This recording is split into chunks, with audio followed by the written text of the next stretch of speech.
Y para todos los amantes de para todos los amantes que queden medio chueco después de la carrera,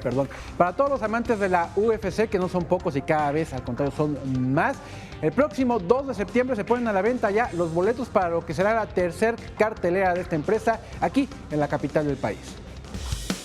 Los boletos para la cartelera de la UFC del 5 de noviembre en la Arena Ciudad de México estarán disponibles para el público general a partir del 2 de septiembre. Este será un Fight Night y no un pago por evento, pues ocurrirá una semana antes de UFC 205, la primera cartelera en Nueva York, y fue anunciada desde que se comunicó la grabación de la tercera temporada de The Ultimate Fighter, que este año se realizó entre 16 peleadores en el peso ligero y arranca sus transmisiones el 24 de agosto.